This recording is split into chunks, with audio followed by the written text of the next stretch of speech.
Pay for 20 hours of work? Get 20 hours of work. Posted by Renical. This happened last year and I've been waiting months to share the inevitable fallout, so please enjoy this lengthy tale of corporate stupidity. I'll begin by saying that I work for a software company. I was working on a project for a client to customize part of the software and stuff, and the project was very open-ended, mostly because the client kept changing their mind about what they wanted. So the contract was time and materials, meaning that I had an hourly rate, so I would log all the time worked on the project in half-hour intervals, and every week my company would bill the client company for the hours spent on the project.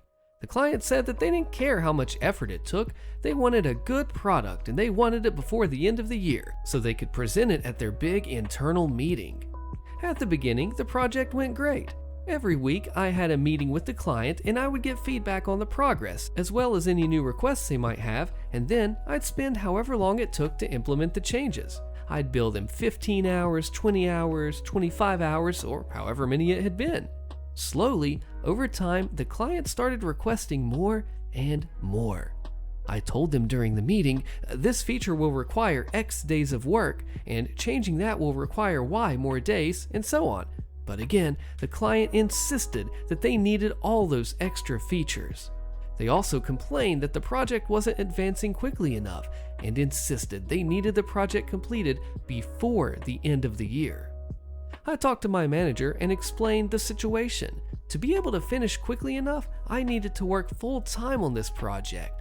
My manager moved my other projects to different people, and we told the client that until the end of the year, I would work full-time on the project to ensure that we will hit all the deadlines. The client was overjoyed. For about a month. The following month, the client is ticked and is demanding to know why we're charging them so much. I pull out my timesheets and explain that, as agreed, I've been working full-time and more on their project. Every week, I've logged between 45 and 50 hours of work, and I have detailed notes specifying exactly how I've spent that time. I'm not particularly concerned about being accused of stealing time because I'm a fast worker and most tasks have been completed more quickly than the original estimates. Besides, I point out that now I'm working twice as many hours as before, so it's costing the client twice as much per week, but I'm also completing tasks twice as quickly and will be finished in half the time. The client, unfortunately, doesn't appreciate my use of logical reasoning. They accuse my company of taking advantage, and they say that starting from next week, they no longer want to pay for more than 20 hours of work per week. I tell them, sure, we can do that, but it's October already and you want the project completed by the end of the year. Given the amount of work still left to do, I will need more hours to finish. The client doesn't let me explain and says that we're not to bill them for anything more than 20 hours per week. They will not pay us for more than 20 hours per week, and they want this in writing or they'll cancel the entire project. And my manager says, of course, the customer is always right. Now this was an evil, evil act of malicious compliance, so please read or listen until the end before getting angry at my manager. He's a great guy. So my manager sends the client an email confirming that, starting from date, my engagement with them will be capped at a maximum of 20 hours per week. He also attaches a spreadsheet of the estimated time to develop all the new features of the project, how many hours I'd spent so far, and how many hours I projected to spend to complete it. The client smugly acknowledges this. Before the end of the week, my manager gives me back my other project as well as a new one. You see, at the time we were understaffed because we were growing too quickly and we were getting more requests for new projects than we could handle. So there would have been no point in stealing hours from this client and ticking them off, when we can take on a couple of new clients instead and bill everyone for the actual work and keep everyone happy. So, starting from next week, my new schedule is 20 hours with whiny client, 10 hours with client B, and 15 hours with client C. It works great for me. It doesn't work that great for whiny client. At our next weekly meeting, one of the features they requested isn't ready yet. At the following meeting, I tell them that we'll need to move the deadline for the next milestone by 2 weeks. Then it's the beginning of December, and they ask me if I would be able to make some last-minute changes and still deliver the project by the end of the year. And I say, oh, there is no way the project can be finished by the end of the year. We have yet another meeting with the client and my manager. My manager asks me why I'm missing this huge deadline. I say, hey, do you remember when I was talking about all that work that still needed to be done and how long it would take? In October, we estimated that the project needed another 60 days of work, and I worked 10 days in October and 10 days in November because you said the 20 hours max per week. It's going to take about 40 more days of work to finish the project, and it's December. Even if I work overtime, there are not 40 days left before the end of the year. Manager is like, yep, makes perfect sense. Client does the shocked Pikachu face. They act like this is the first they've heard about not being able to meet the deadlines, even though I've been telling them for weeks. Unfortunately, they are the kind of person who never listens to what they don't want to hear. At first, they wanted the work done quickly, so they didn't think that if I worked more hours that I would bill them for more hours. Then they wanted to be billed for fewer hours, so they didn't consider that I would work fewer hours on the project and things would get done much more slowly. Unfortunately for the client, who would like to pretend that we were springing this on them at the last minute, we had tons of emails to show we had told them well in advance. My manager's email back in October had even included an estimate of when the project would be completed based on the number of hours worked per week. Our butt was well and truly covered. Now, as for the fallback, the client kicked and screamed and demanded that I go back to work on their project full-time, or even that my company should provide a second person to help me meet the deadline at the end of the year. It's January and the project is still unfinished, so you can guess how well that went. Client had to move the big presentation of the new software and was not happy about it, and about having to explain it all to their own CEO. But hey, we told them very nicely in corporate tones to pound sand. I was already scheduled to work on 2 other projects for the next few months, and it had been hard enough to put me full-time on this project the first time. My manager is not going to leave another 2 clients hanging, especially not to please whiny client who keeps changing their mind and threatens to cancel their contract every other week. As a company, we do our best to keep the client happy, but there's a limit to everything, especially when someone goes out of their way to not listen when we try to explain how cause and effect works. An update. Thanks for the awards and kind comments. They're cheering me up as whiny client has just received the total hours I worked in January and takes issue with how long each task is taking. Because, of course. To clarify a mistaken assumption I've seen, both me and whiny client are women. Unfortunately, she is our only point of contact with the client company. I'm hoping she'll not renew the contract, but I'm afraid that she needs us and our sales team wants the money. The new contract is being negotiated right now, and hopefully it'll have conditions that prevent this repeat of a crap show. OP, the thing I really like about this malicious compliance is that you told them plain letters, hey, we're going to need more time, we're going to have to be billed more time, and they say, oh, okay, we need a buyout at the end of the year, and then it's just like, okay, well, here you go, and they're like, oh, why is this not done like we want it to? We told you the rules, you followed them, you gave it back, you acknowledged, and you still have issues. Way to go, OP. Hope it all works out. I'll clean my office. Posted by EA with odd tasks. I, 30-year-old female, have worked at the same tech company for 10 years come April. In my entire working career, this has been the worst year, 2023. Every week seems to be worse than the last. For the first time in a long time, I went home in tears last week. As a result of multiple employees quitting or changing departments, I had to handle a lot of work. I'm a single person supervising a team of 3. That was my assumption, at least. I was yesterday years old when I found out that I had another employee reporting to me. Cue the story. My CEO returned from India yesterday, and boy did I know it. While I ate my lunch at my desk, dry cereal straight from the bag with my hands like a starving heathen all while still working, he repeatedly stormed into my office, screaming about this and that. Par for the course, really. But then, the said employee and his work were addressed to me both passionately and loudly. I can't believe you let this happen. Why was he working like this? How was he trained this poorly? And lastly, why does your office look like an evil scientist's laboratory after a tornado hit? There is far too much dangerous equipment, a mini refrigerator and a water cooler. You need to move it and do something about all this paperwork. Make your team help you clean your office. Now, it should be noted that 1, my boss is English as a second language. He meant to say remove, but he said move. And 2, I have no previous experience with this employee. And 3, I have no idea what he does or how he does it. However, how could I not have noticed that he was doing it poorly? Now, in between mouthfuls of cereal, I tried to calm him down to no avail. Sir, I've never done this and I couldn't have possibly trained him on this. I didn't know he was under me until today, so I wouldn't have known. And this is all unfinished work, but yes, I plan to clean my office. He continued to loudly and passionately speak to me for wasting time, reiterated that I needed to clean my office, moved the dangers, and then promptly left my office, only to skip our important evening meeting. To be fair, due to my insane workload, my office does look like a tornado hit, but it's all unfinished work that needs to be done, and I know very well he was intending to say remove. But a direct order from my supervisor and CEO cannot go unheard.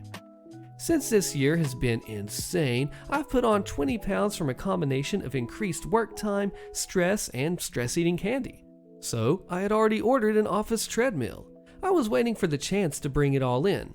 Well, I'm under strict instructions to clean my office and move my dangerous equipment, so I might as well do it.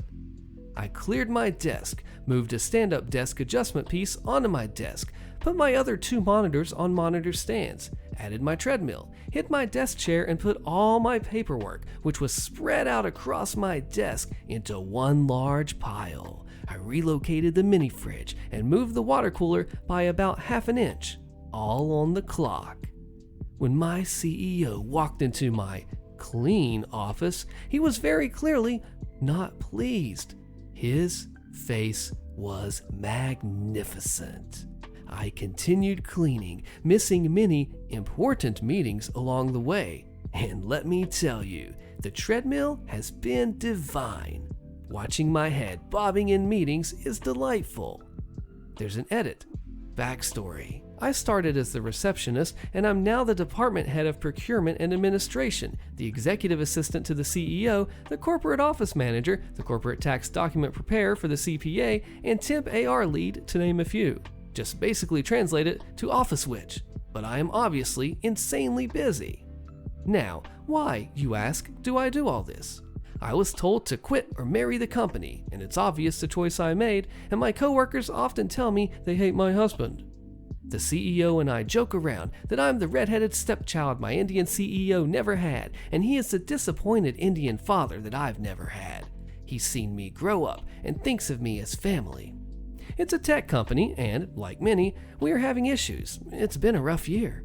It's not a perfect job by any means, but it pays well and has benefits. I'm also comfortable. Also, I think you're all missing that I did all of this, and there were and will be no repercussions. It's not all as bad as it seems, just chuckle at the story. Now here's a new edit. My boss came back into my office at the end of the day, and I guess he was just displeased with my cleanup because he saw my treadmill and he told me, "No, you can't have that, it's dangerous." I died.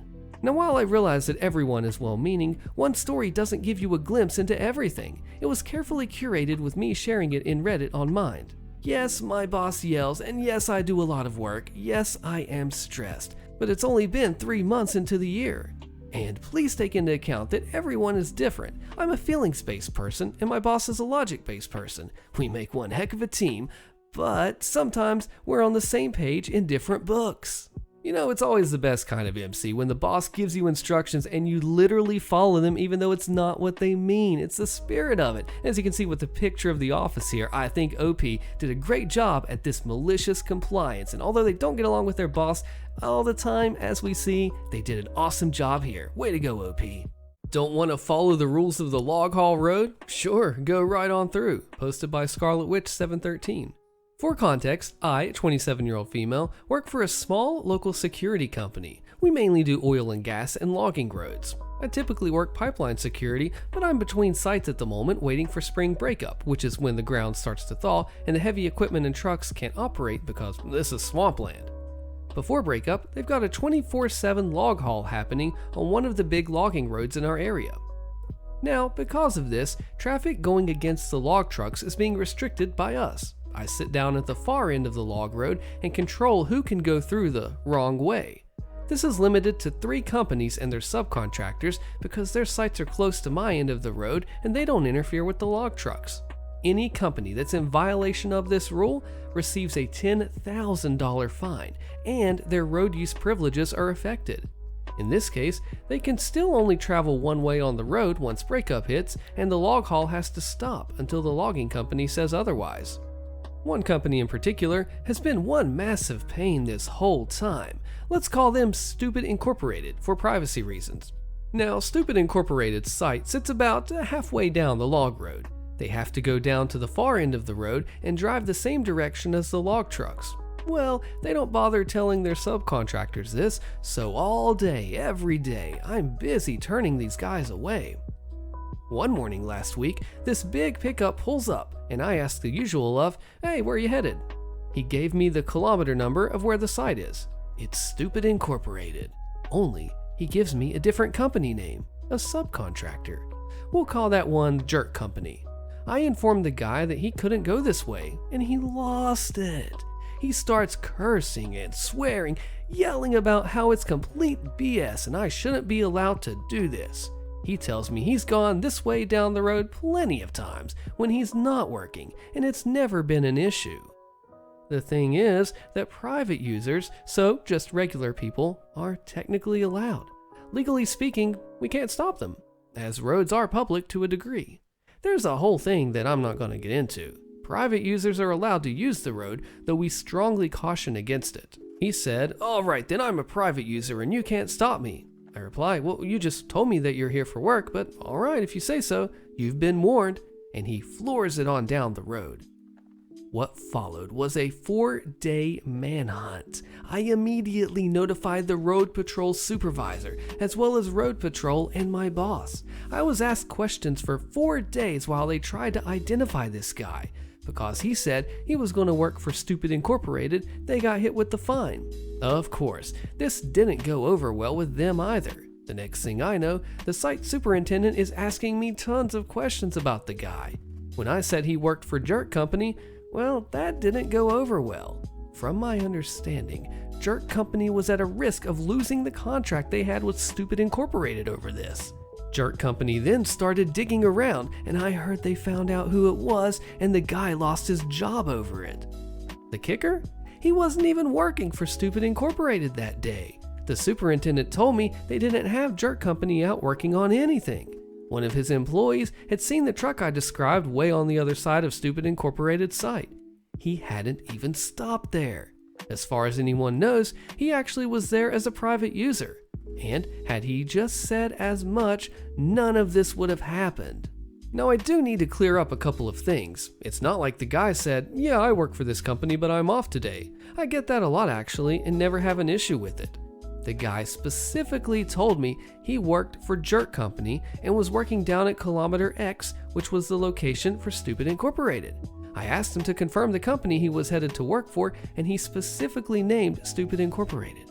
I told him that company and their subcontractors were not allowed to go that way, and he started yelling and swearing at me. During his hissy fit, he said he's been down that road several times when not working. I told him that private users, so individuals not there on behalf of a company, legally can't be stopped.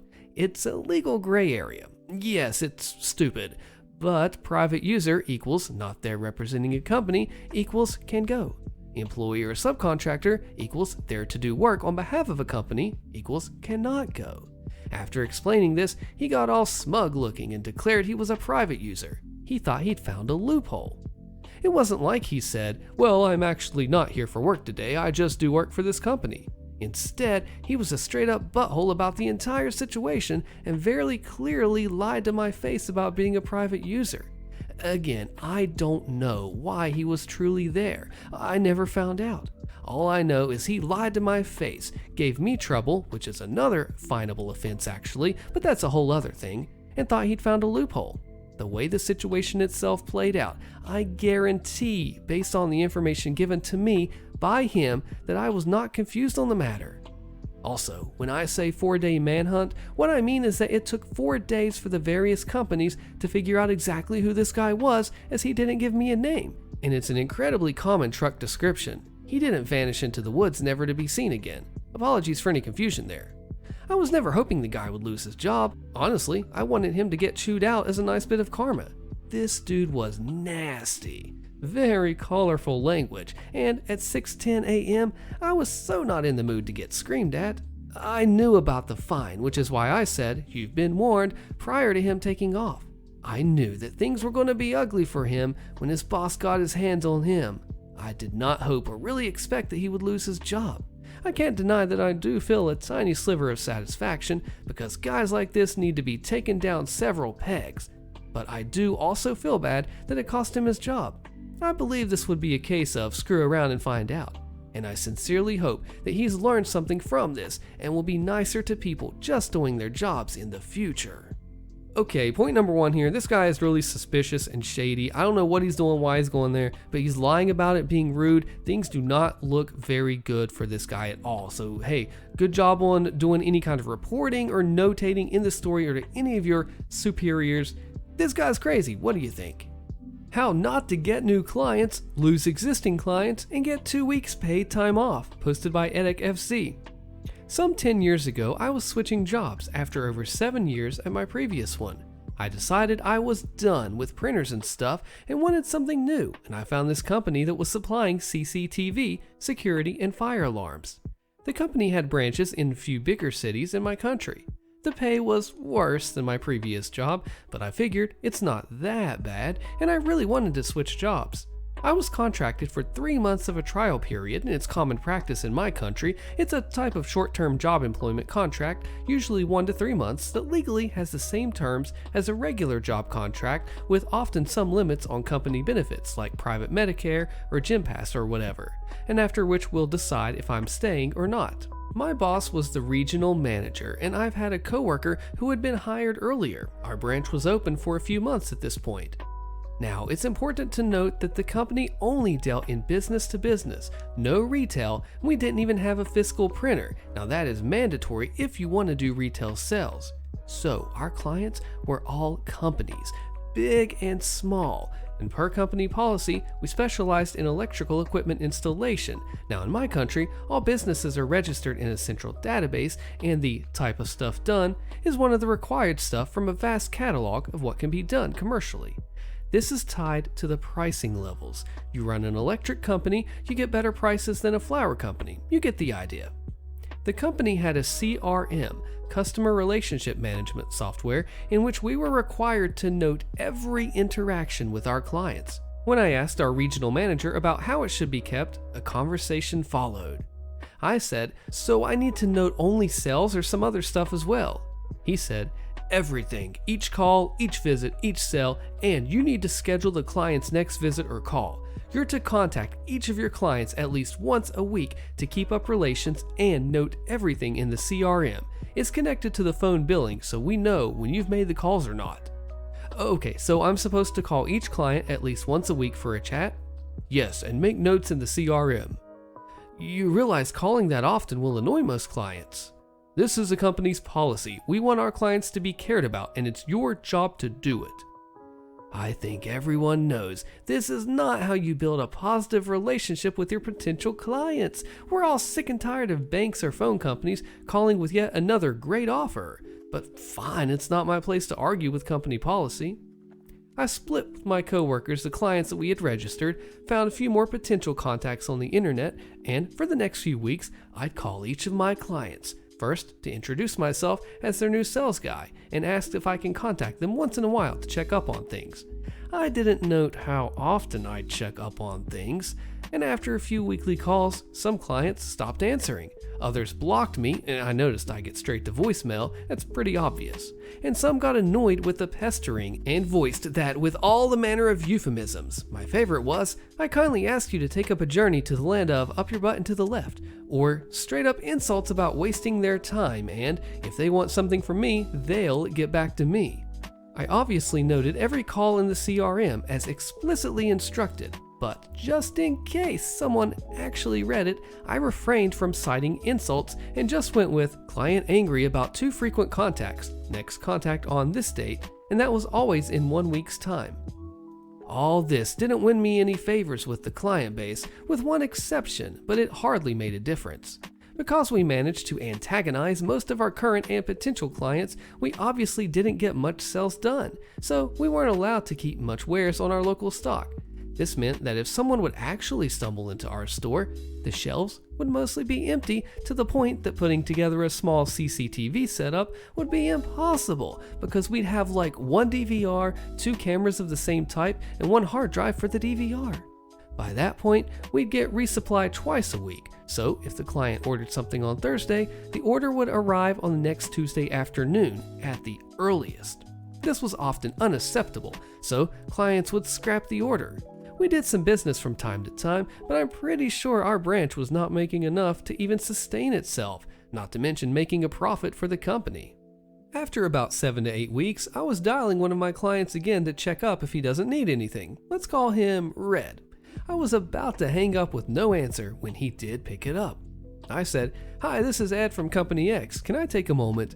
At this point, he furiously interrupted me, yelling, "Are you freaking serious? I nearly fell off the ladder thinking it's something important, and it's you again? Didn't I freaking tell you not to bother me again? Are you freaking stupid?"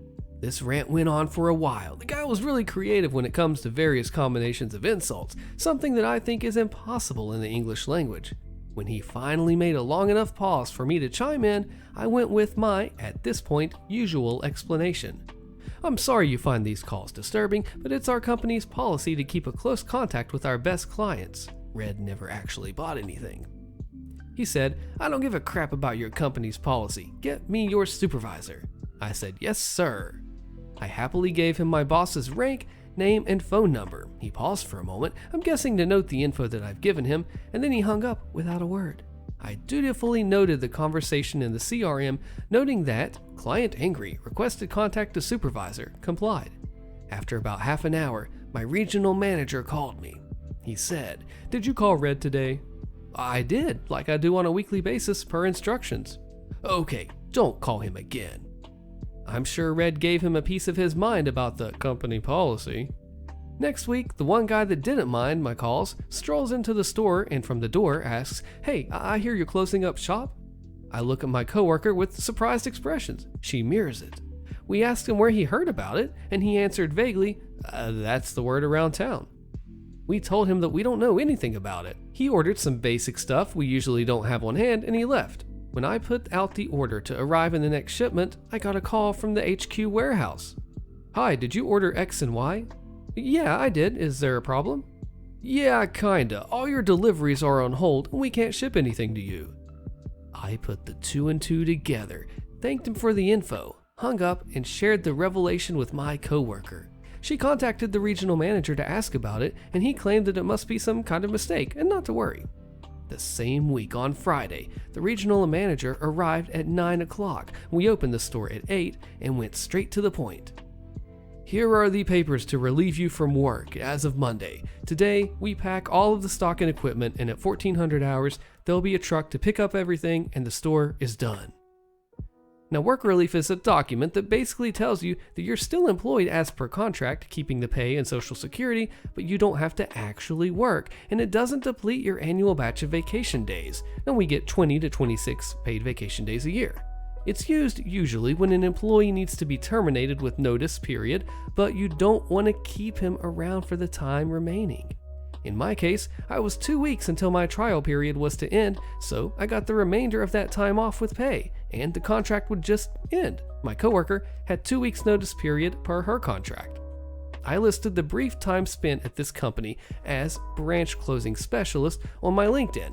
I think it's more accurate than the technical and sales specialist that I actually had on my contract. The company is still there, but scaled back on its branches, and as far as I know, they loosened up their policy a bit. I went on to switch industries once more to cable TV, but got back to CCTV and stuff for the next company, where I've spent 4 years, where I had a lot of regular clients and didn't call any of them once without a specific reason. This is classic textbook MC right here, because he says, hey, this is a really bad idea, it could backfire on us. The regional manager says, nope, this is our policy, you must do our policy. It has no faults and no wrongs, we are always right. Unlike the customer, we're right. And so, he just does it and then gets to go to better employment, get 2 weeks paid time off, and everything just goes into shambles for them. Way to go, OP. Can't take my lunch because of training? I don't think so. Posted by According Air 5665. In my mid-20s, I worked for a multinational accounting firm. I, a female, have always had a real firm policy for standing up when something doesn't sound right. Irrelevant if it puts me in an awkward position. This story is how I maliciously complied and, in turn, made my director learn a lesson I hope she won't forget. We'll call her Karen, not her real name. Background on Karen. When she joined the team, we all liked her. She made great changes and we got on well with her. But the moment she was promoted to director and had direct reporting to the partner, she flipped. Became a complete different person and made our life heck.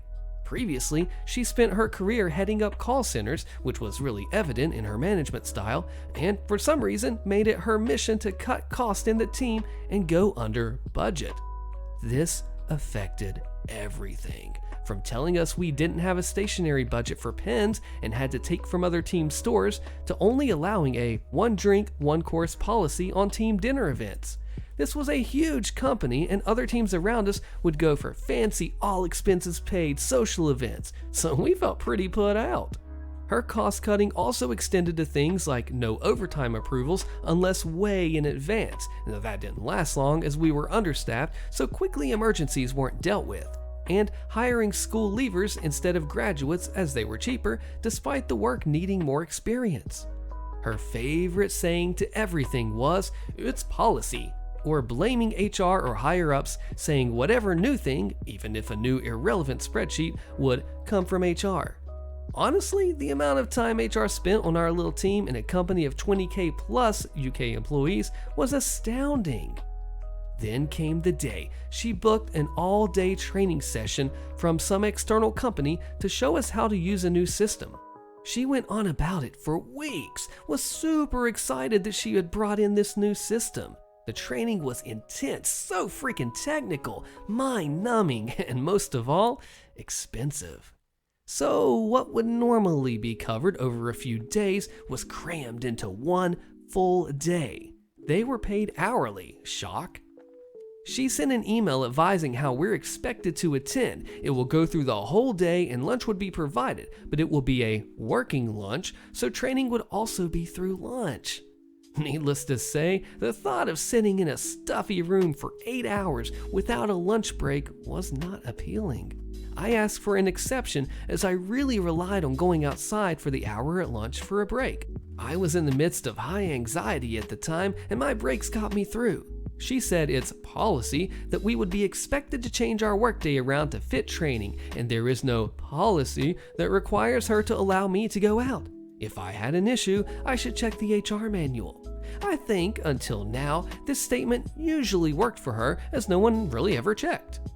I went one better. I went to HR. Cue malicious compliance.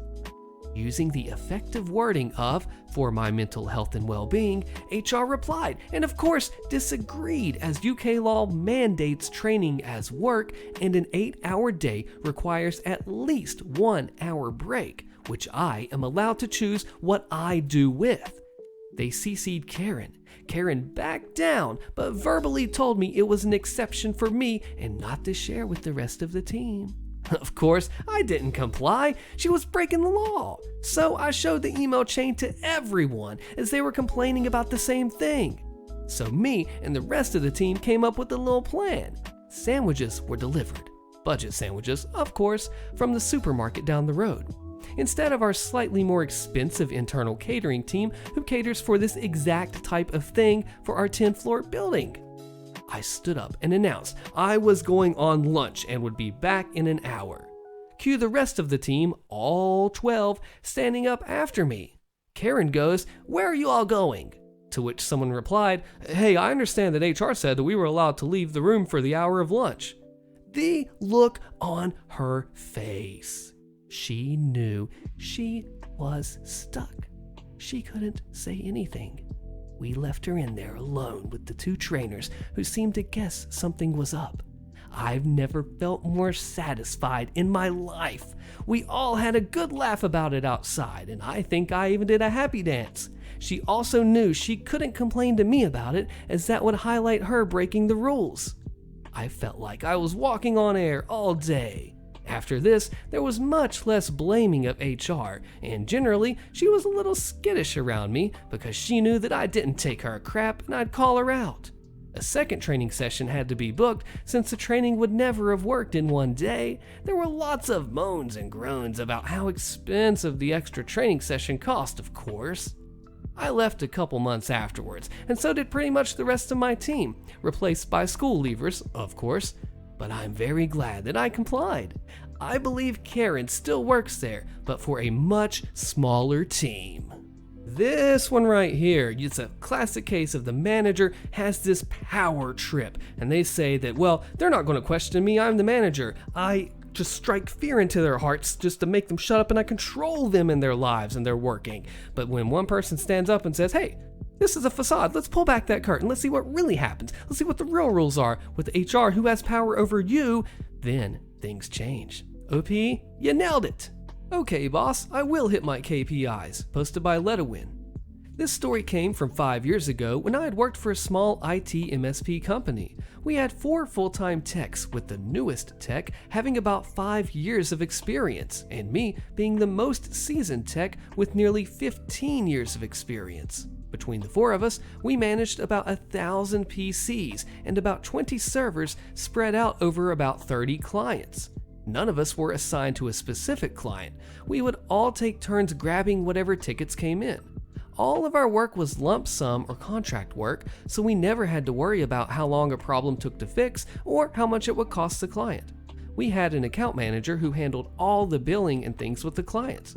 It was a dream job for a tech. We got to show up and do our jobs and not have to deal with sales or billing or any other client drama. I not only had the most experience, but was also the most self-motivated. I would often come in early and get started on the tickets that came in after hours, and I would assist the other techs if they came across a complex problem. Everyone, including the owner, referred to me as the senior tech, even though that wasn't my title. After 2 years working there, I decided to talk to the owner about a raise. I brought all kinds of information to our meeting, showing that I had closed the most tickets and received the most positive feedback from a survey that we sent our clients. He agreed to give me a raise, but said he wanted to think about how much to give me and that he would get back to me. A few weeks later, he called a company meeting and announced that he had decided to change some things and that he would no longer be giving anyone raises. Instead, he would set up KPIs, key performance indicators, and the entire tech team would receive weekly bonuses based on hitting those numbers. I didn't like this at all, as it meant my pay was dependent on the performance of everyone on the team, and not just me. I found out later one of the other techs had also asked for a raise, so this was the owner's solution to pay us less. The KPIs were simple enough. If a ticket came in, we had to acknowledge it within 15 minutes to achieve a score of 100. If we missed the 15-minute window, the score for that ticket was 0. There were a total of 10 things that we had to hit, including how long the ticket was open before we marked it as complete. If the total score for the week was above 90, we each received a $100 bonus.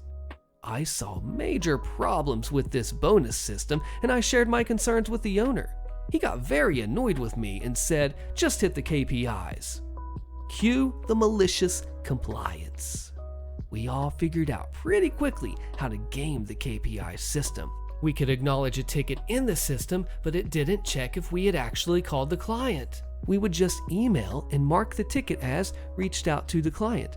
A big issue is that sometimes the client would put in a low priority ticket and ask that we schedule it for some time the following week. But that would make us miss our KPI. So we would start hounding the client to schedule it sooner, and if they weren't available, we would simply close the ticket. We quickly learned to hit our KPIs and start getting a bonus every week. However, it caused our customer service to drop, which is exactly what I had warned the owner of. During the previous 2 years, we had never had a complaint about our service, but now there were multiple complaints every week. This whole process added a ton of stress to us as we all started to fight when someone missed a KPI, and we all started to work late on Fridays to try and get in those last few numbers. After 2 months, the owner finally realized he had made a mistake. He removed the bonus system without giving us a raise and asked us to go back to how things were. At this point, I was so stressed that I had already started looking for another job and we had lost 2 clients. I was the first to put in my 2 weeks notice, but before I left, the other 3 techs had all put in notice as well. The last I heard, the company had lost over half its clients and the owner had to bring in several new techs, paying them over 20% more than I had asked for my raise. It is just textbook MC malicious compliance. Whenever you have a rule and you say, hey, this is not a rule, we shouldn't do this, I'm on the ground level on the floor and I see how this would affect our company and employees and the well-being. You do not see it on the level that we do every single day, but you're still enacting this ordinance essentially without listening to the people that are actually doing that day job. If you get down there in the trenches as a boss, that's the way to be a leader. And this person wanted to save money, cut corners, and it came back to bite them. Actually, to cut them off. Way to go, P. So, you want us to adhere to the company hierarchy? Sure, posted by Zokoman. So I work as a mechanic in a sewage treatment plant, and it's a very laid-back job. In fact, 3 out of 8 hours was spent not working. I know it sounds like we were just a bunch of freeloaders, but it's because the tasks we perform are simple, and we do our best to do them ASAP. Anyway, the hierarchy in our plant is quite complicated, but the most important thing is that as a part of a mechanical department, our only supervisor on site is our master. At least I think that's the English translation. And both plant manager and plant master are not our supervisors, yet they, as well as other workers, asked us to carry out some jobs for them, which we gladly agreed to do, even despite most of them being out of our range of duty. You know, welding racks back together, installing a new faucet, and so on.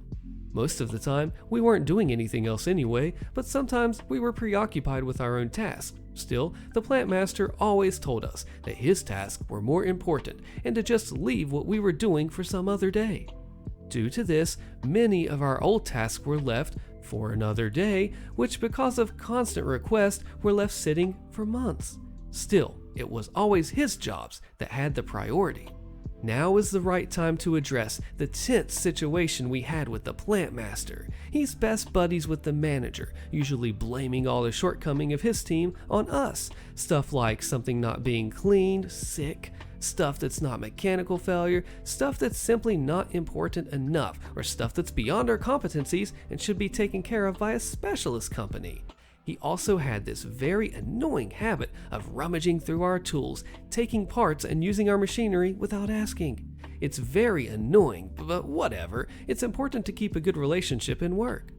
But then he dropped the bomb. He had the list of all our old tasks that were left unfinished. The list wasn't that long, by the way, about 8 things, 3 of which were outside of our competencies, and said that the manager and CEO will be waiting in the conference room to give us a lecture and to take away our bonuses. The meeting went very roughly. It started with the CEO saying, "You can say goodbye to your bonus this month," and then proceeded to give us a lecture about the importance of our tasks. Then he kept blabbering about us, threatening our master, the plant master, being the only supposed witness, and so on and so on. When the CEO was talking about possible solutions, the plant master did the worst calculation of his life. He proposed adhering to the company structure and proper workflow. Well, we didn't want to oppose since we knew what that means. We talked this over with our master, and now every time the plant manager and master want something to be done, we reply with, "We don't take jobs in the corridors. We have our jobs to do, sorry. We can't afford to leave what we're doing. We have it planned for today." Or, "Does our master know about this? We cannot do anything without him ordering it to be done." By now, no one has been to our workshop for 4 weeks. No extra jobs, no side jobs, nothing. Only 2 tasks a day that usually take 30 minutes each with a team of 5. And it's all by the book. We definitely respect the company's structure and have a proper workflow, focusing on our tasks. And by the way, most of the backlogs were also due to stuff breaking down, which is mostly due to a faulty infrastructure. Most of the pipes are clogged with sedimentation from PIX, PAX, which are coagulants, and require thorough cleaning and rebuilding. But I guess it's cheaper to simply replace a pump which had to push the same amount of sewage through pipes that have been narrowed by 2 times at this point. Those poor pumps. And yeah, the pipework and technology is the responsibility of the plant master and plant manager. I think this is just a textbook case of, we want it done this way, but hey, we work down in the floor every day and know what's going on. That's going to mess things up. No, my way or the highway. Well, hey, way to go, OP, on doing this malicious compliance. Promise kept, posted by Shepherds We Shall Be.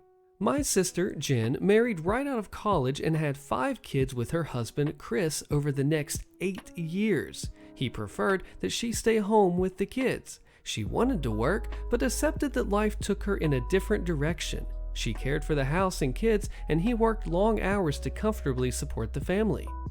Chris's employer held a black tie dinner and event annually until 2020.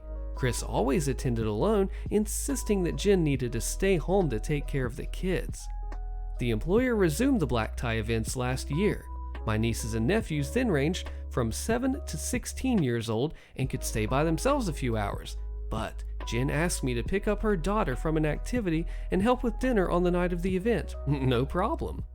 Jen told Chris she had everything arranged for the kids and she was excited to go to the event. Chris said he'd rather go alone because she had put on some weight and wouldn't be able to lose it in time to look good at a formal event, but they can go next year if she tries to get back into shape. My sister called me in tears to cancel our plans. She was shocked that Chris didn't want to be seen with her. I'm not shaming anyone for their weight, but Chris has to be bordering on clinically obese and blamed the extra weight on work stress. Meanwhile, my sister was 6 pounds overweight according to the BMI chart, and she's a natural beauty. Chris wanted her to lose 30 to 40 pounds to look good enough in formal attire. Jen politely declined my offer to castrate Chris and asked that I not discuss this with our family. I reluctantly agreed, but suggested marriage counseling because nothing about that was acceptable. Jen promised Chris that she would lose weight and attend the next year's event. She made an effort to eat healthier and worked out nightly after the kids were settled. She said that Chris was impressed with her determination and loved that she was taking his advice. At our family gatherings, he was more affectionate with her and bragged that she had been losing weight and trying to look her best for him. I bit my tongue so hard that I tasted blood. About 6 months later, the same week that Jen had reached her personal weight loss goal, she took her kids to our parents' house and quietly filed for divorce. I later found out that Chris had refused to entertain even a conversation about marriage counseling, berated Jen in front of the kids, accused her of having affairs in the limited alone time she had to run errands for the family or get a haircut, and privately and publicly often joked that she was stuck with him because no one else would want an unskilled, unemployed 40-something mother of 5. Apparently, his demand of weight loss was the straw that broke the camel's back. Jen is now employed at a job she enjoys and spends tons of quality time with her kids. Chris sees him about 1 weekend a month because his work is too demanding to take care of the younger ones alone more frequently. The older 2 don't go to his house anymore because they say he leaves them to take care for their younger siblings. This past weekend, Jen fulfilled her initial promise to Chris that she would lose weight and attend the next black tie event, but not with him. She went with a longtime friend who works for the same organization as Chris. She wore a beautiful gown and looked stunning. Chris started a conversation with her, during which he put his arm around her waist and tried to physically pull her away from her date. In front of his colleagues, she updated him on the recent accomplishments of their older children, who he had not seen or spoken with in more than 2 months. He awkwardly left shortly afterward, reportedly red-faced. As it turns out, many people want a 40-something mom of 5, a successful man who was Jen's high school sweetheart, a good employer who values her ability to multitask, fine-tuned by years of being a dedicated mom to active kids, and her children, who are generally happy that she left their pompous jerk of a father. Hey, I'm just saying, as a married guy myself, you always appreciate and love your wife for all the stuff that she does, and you don't treat her like this. This is something that they definitely needed marriage counseling for, because holy cow, how can you even say all this stuff, man? You're crazy. And I just had to include this comment by Sparrow Flyaway, where Chris says, lose some weight, and Jen says, how about I drop several hundred pounds of dead weight right now, and leaves with Chris having a surprised Pikachu face. Pretty funny comment there. Leave the floor wet? Alright, enjoy your rotten wood, posted by Darkalter 2000.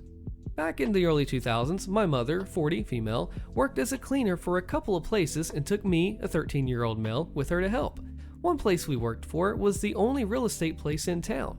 We cleaned up before the people who worked there got in. When I started there, it was small and somewhat dirty. Old smelly cubicle partitions and faded brown off-color walls, ingrained dirt in the linoleum. We cleaned and I literally couldn't tell the difference after we were done, except the mirror in the washroom not having any spots on it and the floor being wet from the fresh mopping. Then the town started becoming a cottage town, and it's decided that they'll move to a nicer place. Cottagers might find the griminess a little off-putting. New place had a bit more space, brand new blue cubicle partitions, newly painted walls that still smelled the first day I cleaned in there, and a cheap hardwood panel floor. That floor was a bit of a problem. See, before, when we mopped, we would just leave the water to dry on the linoleum. We could do that because we got there at around 6:30 and they opened it at 7:30. That place, it was small enough that it was mopped by around 7 o'clock before we left, and it'd be mostly dry by the time the people arrived. If we did the same thing for this cheap wood floor, my mother was worried that we would have water seep into the cracks between the wood panels and rot them. So a new method for mopping was devised. First, I dunk the mop, then wring the mop lightly, mop up, wring the mop again, but fully this time, and then mop up as much of the excess water as possible. This new method actually visibly got a lot more water off the floor. By the time we left, some of the earlier mopped areas would look mostly dry. Good solution, Mom. Couple weeks into the new place, my mother gets contacted by the manager and a new order comes in that we are not to dry the floor. I asked if she explained why we dried it, and she had. I found this order a bit baffling at the time, and it only occurred to me today the reason why he ordered this. The manager got in earlier than everyone else at around 7:15, so I actually saw him a few rare times when we ran late. The old floor would have still been visibly wet in the old place when he got in. The new floor was now dry when he got in. Ipso facto, we must have decided to skip mopping to leave early. Even though I didn't understand at the time that he thought we weren't doing our job, I, of course, found this new order stupid. I thought, well, he wants the floors wet when he gets in? Fine. Cue malicious compliance. You see, I did the mopping while my mom cleaned the washroom because I was a young strapping lad and she was Mom, so I did what she said. I now had a standing order from the boss to leave a wet floor, and by gum, it was gonna be sopping. From that day forth, not only did I not dry the floor, I now didn't even wring the mop after dunking it. I dipped it in the water and just let that water slop off the mop as I pulled it directly out of the bucket. There was no way this was going to dry before he got in. Probably not for an hour after he got in either. 2 weeks after I started doing this, lo and behold, the wood paneling is already starting to separate at the seams. Dirt is accumulating between tiles. It proves impossible to remove. I was a bit shocked at the time at how fast that had happened. 4 weeks into the new mopping routine, the floor was rotting. Was my mother psychic or what? It was apparently very cheap fiberboard with a paper-thin plastic wood grain pattern on it. I would have guessed a laminate wood grain on top of semi-waterproof fiberboard if you'd asked me 4 weeks ago. The floor now had visible divots and lines where the plastic paper sank into the deteriorating wood underneath. These trapped dirt in them as well. How classy. The floor, not even 2 months after they had moved into the new place, was even worse than the old beat-up linoleum one. At this point, I asked my mother if we should start drying the floor, and wouldn't you know it, she had already asked. The answer was no. Leave it wet. Baffling. We cleaned there for another month or so. I barely felt safe walking on the floor as it was a now tripping hazard with warped parts popping up. It was also disintegrating. Splinters of wood would pop off every time I swept. The floor now had the dubious distinction of being the worst floor I had seen in a place that wasn't dilapidated. This is good here, OP, because you knew what the right thing to do was with your work experience, and the manager, their misunderstandings and all, said no, it's better the way I want to do it, even though this is completely the wrong way. I'm not the one there cleaning it every day knowing how this thing works. I just don't trust you, and even though you work for me. That, OP, is the true definition of a well-done malicious compliance. Customers are always right? Posted by Lady Love. So I work as a minimum wage cashier at a discount store. I see a lot of people in a day, especially people who know how to do my job better than me, due to their lack of experience and profound understanding that my job is the easiest in the world. Now, I always shut that crap down in the classic corporate happy public service employee way. Well, actually, it makes it a little easier this way, but thank you so much for helping. Like I'm talking a toddler down from an upcoming tantrum, but I don't leave room for arguing. It's almost like I'm playing a character, honestly. It works for me. But I never just let someone do something stupid, like letting them walk out with a bag too heavy without double bagging it, or letting them leave putting their receipt in their bag if it looks like they might want to return it. But not today. It's Saturday, so it's busy. All day, as I would finally get a minute to get my other work done, someone would come up taking forever to consider the impulse buys while I'm stuck waiting for them at the register getting nothing done. This woman did that, but twice. She got up there, pondered for a minute, got a line behind her, and decided to go look at something else. I'm stuck with this line till just before she gets back and ponders again before finally getting to me. She's your average looking middle-aged soccer mom. But already, she's getting on my nerves. But hey, it's Saturday. Every customer gets on my nerves, so whatever. She's got a lot of larger but lightweight items with some smaller items like bags of candy and socks. So I'm getting half of it in one large bag, half of it in another large bag. So I go to get the second bag, handing her the first one when she goes, "No, I don't want a lot of bags. You can fit the rest in there. It's fine. You should ask before getting more bags. It's your job to do things how the customers want and ask. Otherwise, you should just know to do one bag if you can. It's wasteful. I only want one bag." And I thought to myself, oh wow, it sounds like she's never done retail a day in her life. She must know what she's doing. Now, it's also worth noting that she had a few heavier items. Not many, but a few. They were glass jars of sauces with lots of pigment and staining properties. It's also worth mentioning that she was getting some chips that came in bags with pointy, sharper edges that eat bags for breakfast. The bag gets too heavy and they press into the sides at any angle, and that bag's toast. It's also worth mentioning that she was getting several white clothes made of very stainable material. Nice clothes. She said they were for an important party she had to go to that night, bragging. Normally, I would double bag, which would keep the sharp corners in check. But she was right. She only wanted one bag, so that must be all she needs. So I get the glass jars in with the clothes, nested in there nicely spaced out where they wouldn't hit each other with clothes between them, and the bags on top spread around the top so it was easier to lift the bag, just like she wanted. That dang bag was already looking like it would bust wide open any second when she took it from the counter. Luckily, a line hadn't formed behind her, yet. Just someone looking at the impulse buys over, so I couldn't really step away, but nothing to do but watch where I had a clear view of that parking lot. I watched as she struggled out the two front doors, no automatic, got 1/4 of the way to her car when the bag burst. Glass and sauce everywhere. Sad, like she had $15 worth, about 5 jars. She struggled to force them back into the bag, hoping she could at least pile them in her arms with the bag holding it together, trying not to cut herself on the glass that she had wrapped up.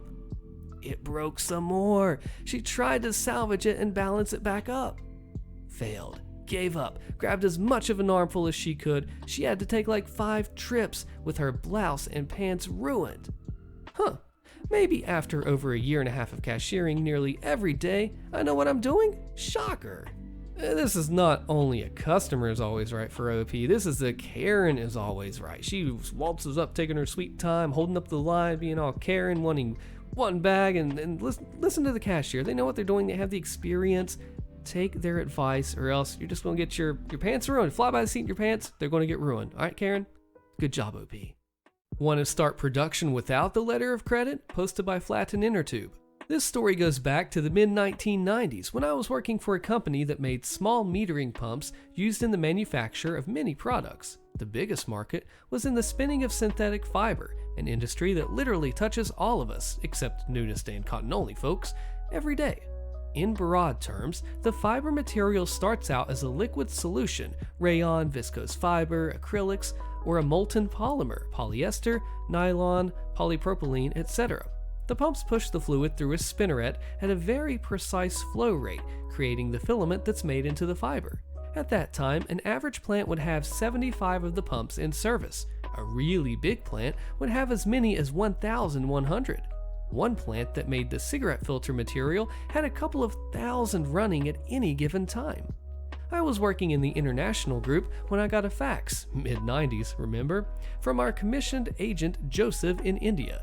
He wanted me to call him at home to discuss something. He had a customer that was willing to buy 340 pumps for a fiber plant. Joe asked if we could increase his commission from 10% to 15%. It seemed that the end user's purchasing guy wanted to, set up his retirement fund.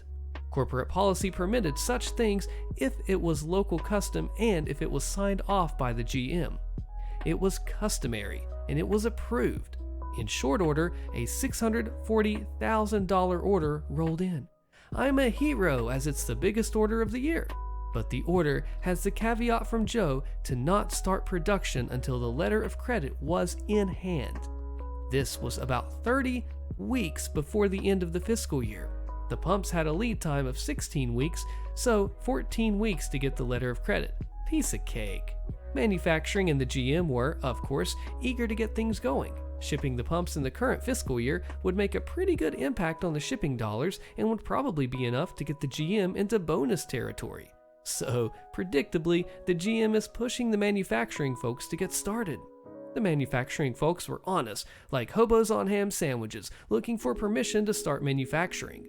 First, it was weekly, then about 10 weeks out from the drop-dead start date, it went to twice a week and then to daily. We refused to release the order because no letter of credit was in hand.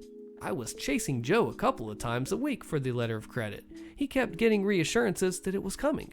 On a trip to India, I went with Joe to the customer to see when we could expect the letter of credit. It is coming. Well, okay. So a week before the drop-dead date, no letter of credit. I was in my sales manager Tim's office when the head of manufacturing comes waltzing in looking for the release. Tim looked at him and said, "Our agent says don't start without a letter of credit. We want to trust them, but make them if you want." Production started the next day. These pumps were mostly standard. Mostly. You see, the pumping bits were mounted on a casting that extended down to a foot that fit between two trunnions. The assembly would be pinched between the trunnions and pivoted over onto a gear onto a line shaft.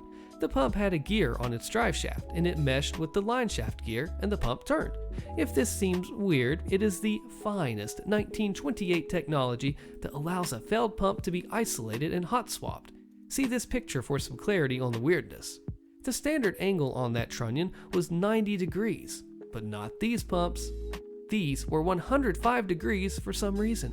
So, 340 pumps were made with non-standard ports, and if the letter of credit never came, manufacturing is stuck with 340 oddball pumps.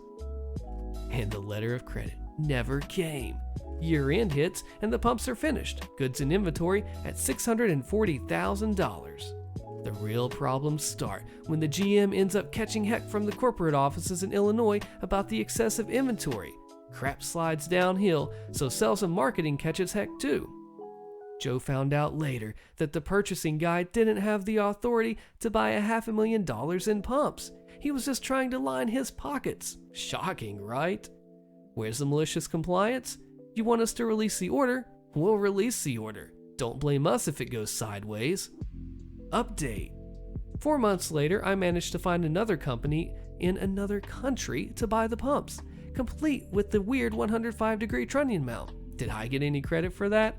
Of course not. I left the company shortly thereafter, being on the outs with my boss for other reasons, and on the outs with manufacturing for letting them make those dang pumps. Sticking to the rules, you make them and you're like, hey, OP, you're like, hey, I don't think you should do that. We've not got the letter in yet, but if you really want to, that's up to you. And then going out, finding a whole new buyer for them and not getting credit? Daggone, that is some malicious compliance with a bit of a bummer thrown in there for OP. Way to go anyway, man.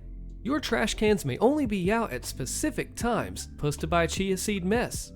We live in an HOA, and if you don't, lucky you. We have never had any real problems, and they don't do much other than make sure the park and the gardens look good. Anyhow, for whatever reason, they decided to add a new rule. It wasn't needed, but I guess they got bored and wanted something to do.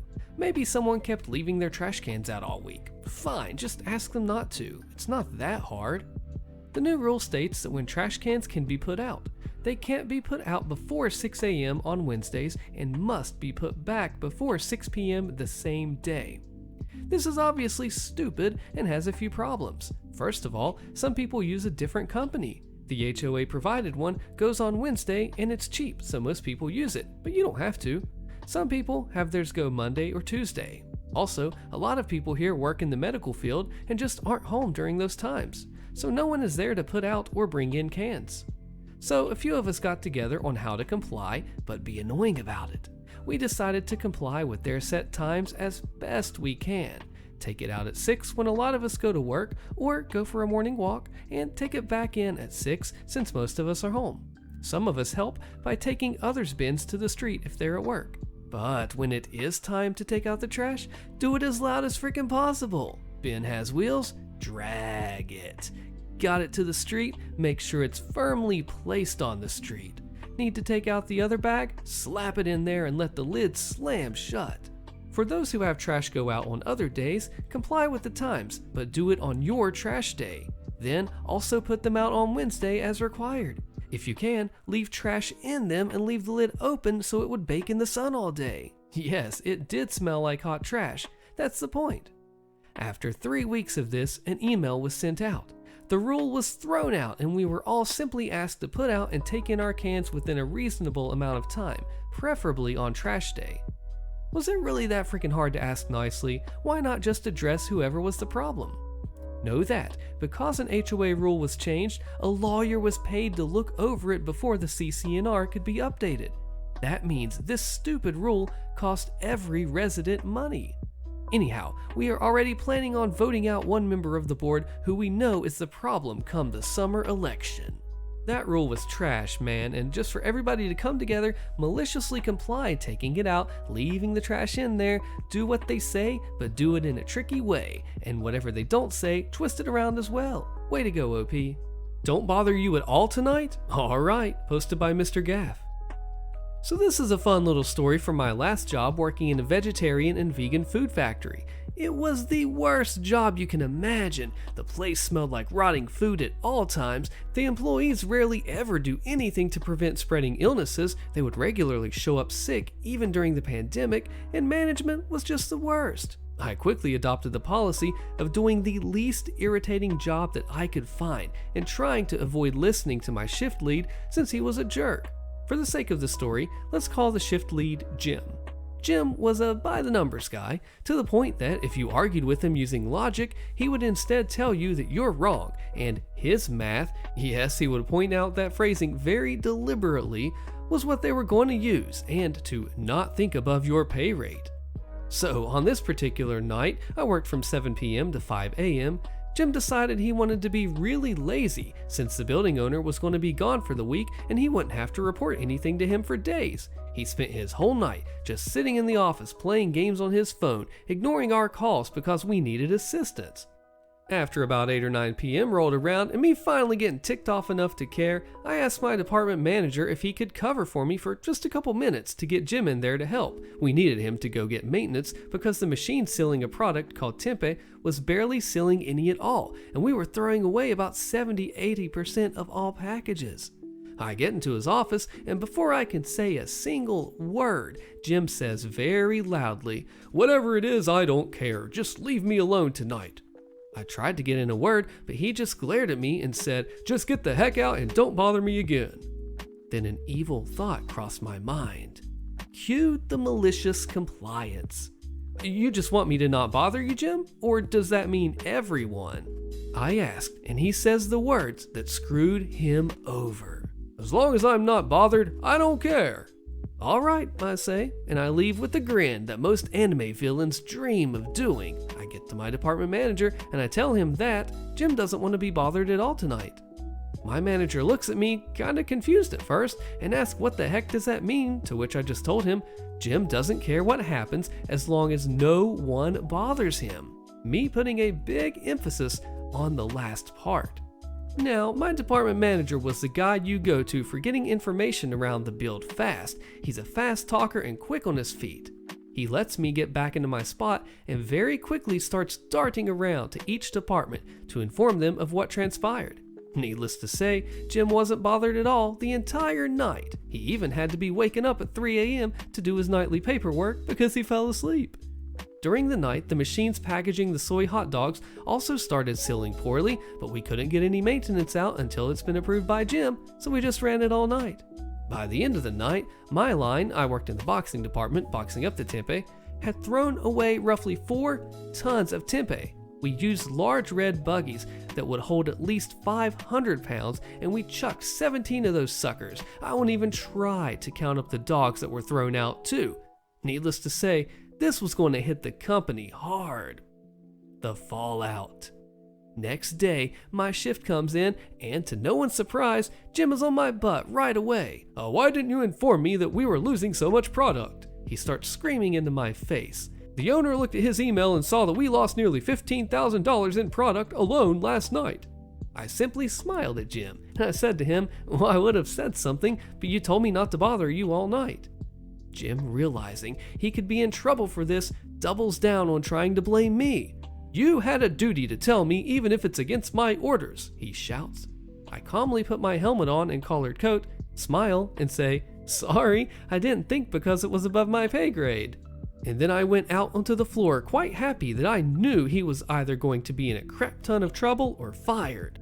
Sadly, he wasn't fired, only in trouble. His position was nearly up for grabs, and he had to work every day for 6 months after that, with only Sundays off, before they eased up on him.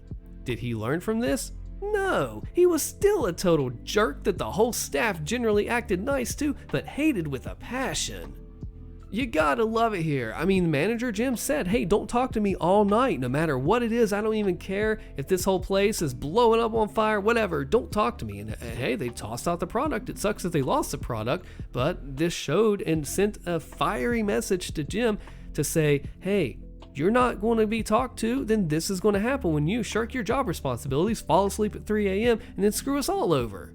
Hot dog, as they say. Way to go, OP. Of course, a little pun fun for the story. Approve the order. Okay, boss. Posted by Cole Karma. I don't know whether to put this in Tales from Retail or here, but I ultimately decided here since I did what I was told, knowing there would be fallout. A couple of years ago, before I joined Reddit, I worked front desk at a print and marketing shop, receiving orders from customers and processing them to be ready to print. A woman came in while we were rather busy, and we'll call her fortunate for the eventual play on words. One of the ways that I normally handle this is handing order forms to waiting customers to fill out their contact info while they wait. This woman was strange. She filled out the order form, but waited until all customers were out of the store before she came to the counter. She handed a USB to me and the order form. To my surprise, the order form was already all filled out, from the quantity of pages, type of paper, binding options, laminated pages. To say she wanted everything but the kitchen sink would be an understatement, as this was easily a $100 order for what appeared to be a single copy of a 23-page book. The file was even PDF format already, so essentially print ready. However, Fortunate then gave me a cryptic request as I plugged the USB in. Yeah, could you please complete the order without looking at it? Now, while some would immediately call this a red flag, for me it's just another Tuesday evening. It's not uncommon for people in relationships to get specialized calendars or photo prints done of, let's call them distasteful nudes. Not raunchy stuff, but straddling that border. Holiday calendars and Valentine's Day photo books have desensitized me to that stuff. Unfortunately, I have to open the file to make sure everything is formatted correctly. Even then, as the finishing work gets done, people will have to look at it. I do offer to her, however, that if she's concerned about many people seeing it, I could do it myself and ensure only I look at it to minimize eyes that see it. Alternatively, she could also do it in the self-serve section and forego the finishing. Fortunate gets flustered at this point and without saying a word, gets up and leaves. I called to tell her that she left her USB, but she just left and told me to destroy it. Okay, good. Now I'm curious. I plugged in the USB and there was one file, doc_1.pdf. I opened the file, and while I don't remember exactly what I was expecting, it wasn't this. Your husband is cheating on you with me, in custom font with a picture of a guy nude on a bed and who I assume is Fortunate beside him.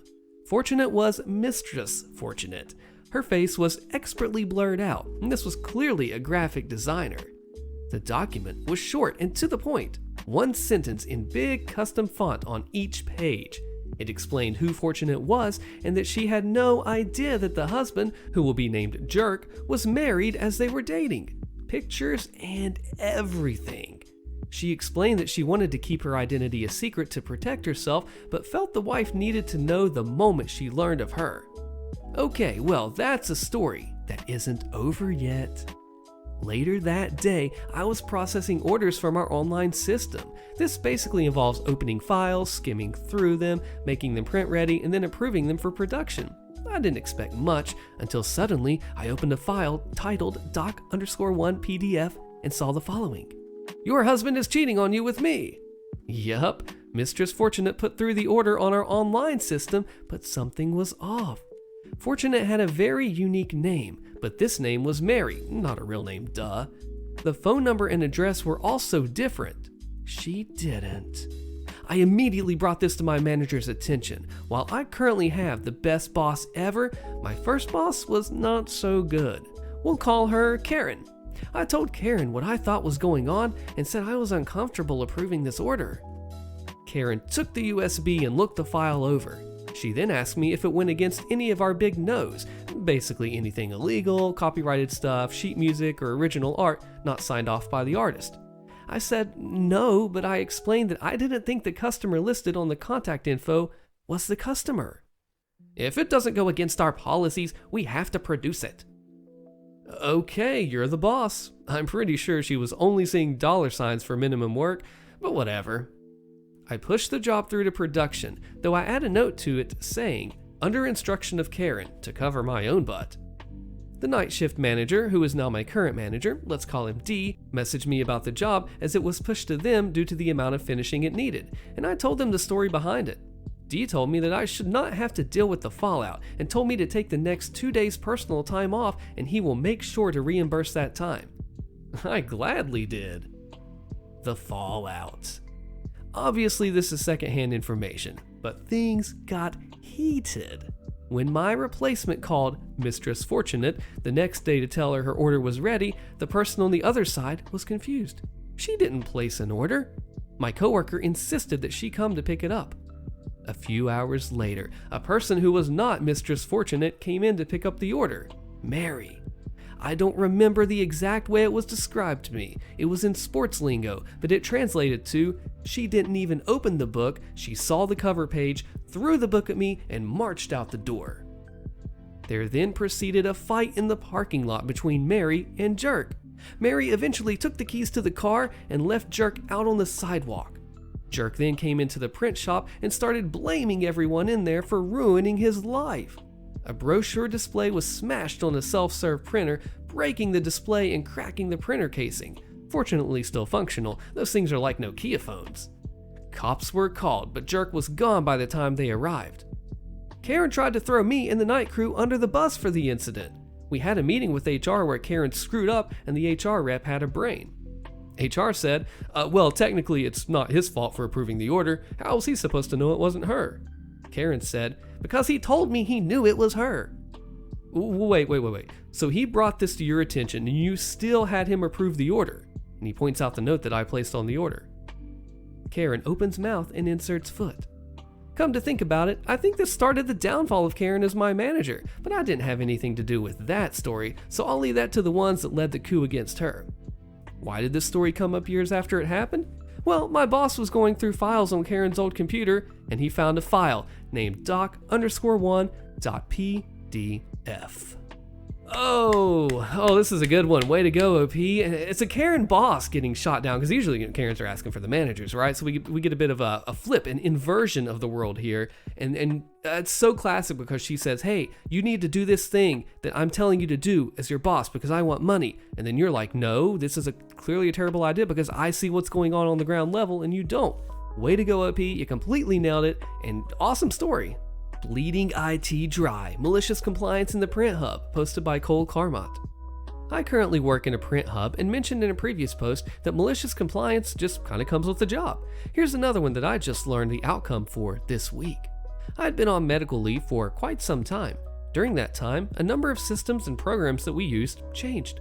In particular, our online systems for business cards and similar products had changed. The way the system was before my leave was that when a customer uploaded the file, the system would slightly stretch the file to include a bleed. If a file was submitted with a bleed, nothing would be done. For those not in the know, a bleed on a print file is an excess of the image in the design that is meant to be cut off. Most business cards have colored blocking for style, and this ensures that there's no ugly or uneven white edge on the finished product. Essentially, it allows the customer to get what they envision. Astute readers would realize that our old system could cause issues, however, especially when writing or images are close to borders. Information could be cut off due to being over the bleed line after the image was stretched. As such, we as workers knew that a change was going to happen.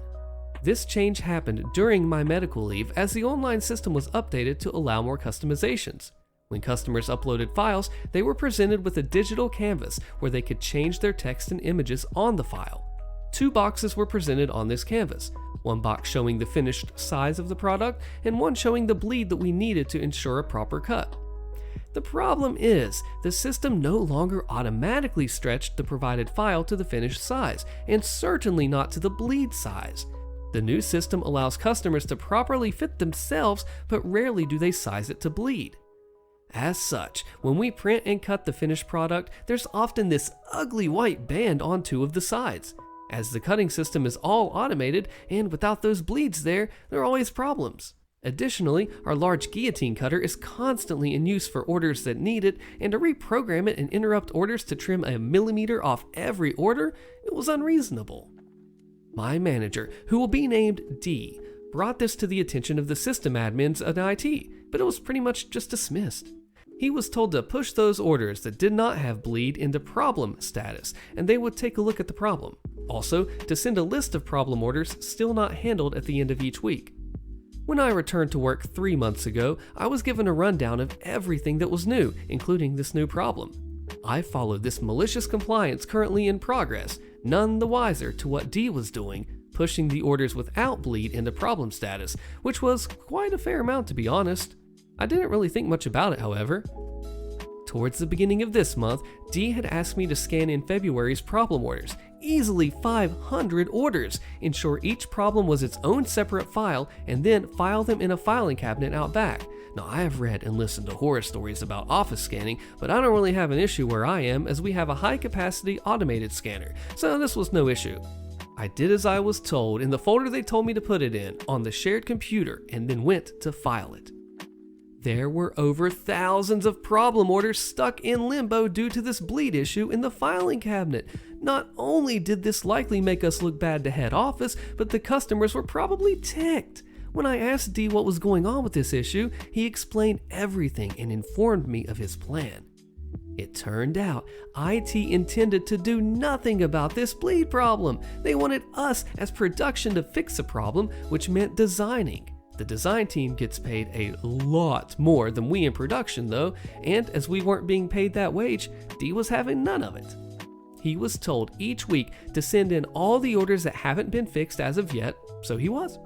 D and the supervisor created a program that would submit each problem order as a ticket to IT, one at a time at the end of the week. Previously, they had sent everything in as one ticket. This is why they had me scan each problem order as its own file rather than just a single PDF with everything in it. This program ran on Friday, late afternoon, just before IT's weekend started. D knew IT needed to acknowledge all problem tickets before they left the office. Every 15 seconds, a new problem ticket popped up, and they needed to acknowledge it, all 500 files before they left. I don't know exactly how well it worked, but it certainly worked. 2 hours 5 minutes after hours at least, depending how fast their PCs are. I did the math, and that's only the stuff that I scanned myself. From my understanding, D and the supervisor had also decompiled the files they had already submitted and resubmitted them as well. After the first week, the regional manager, who's a really cool guy, we'll call him Ray, stopped by to check in and asked why IT was cursing D's name, and D explained it. Ray said, in no uncertain terms, if they haven't done anything about the jobs by the end of the week, you should follow up. Wink. At the end of last week, D set up the program to ask for updates on each of the problem jobs, as well as the program to submit new problem jobs from last week and set it to run. When we came in this Monday, we got an update from IT that the system has been adjusted and customers should not be able to submit jobs anymore that do not have borders meeting the bleed line. We still have some issues as reorders can override this fix, but it's been a lot better now, and this week has been extremely productive. D, meanwhile, came into his email having over 20 unread messages and over 500 junk mail as the spam filter kicked in. Each message was the program's response asking for an update, with the first few responses from IT being, "We are still looking into it," and the later responses simply being the letter A. There is still the matter of the orders still stuck in limbo, so there may be an update, but the main compliance has been settled. I just love this here because we're going to use a money analogy here, right? They are stepping over dollars to pick up pennies. I'm not using that in the proper way, but what I am saying is that it's like they're literally picking up pennies off the ground one by one to reach that dollar when they could just pick up the dollar bill. Again, I took that phrase and made it my own, but you just gotta love, like, they're sticking to the order of malicious compliance and doing it in the most funny way. Way to go, OP. You want to send me home? Sounds good. Posted by Sarasil. So I was a sarcastic and easily annoyed guy in my 20s, and this often didn't help me get along with older or corporate types. I was working at a certain pumpkin-colored big box home improvement store one spring in the flooring department. It was just starting to get warm out, and the store didn't have much AC, so I was looking forward to a magical date where certain employees were allowed to switch their pants for shorts. Problem is that we had a new department manager, I'll call him Dick, who was aggressively chasing a promotion to assistant manager and then store manager. He thought that he could accomplish that by being a super by-the-book hardbutt and being relentlessly metrics focused. This translated into a manager who was a know-it-all micromanaging jerk. Anyway, I'm scheduled to open at 5 a.m. one day, and on the fabled day of cooler bottom wear, and I walk in all light and airy and bare-legged.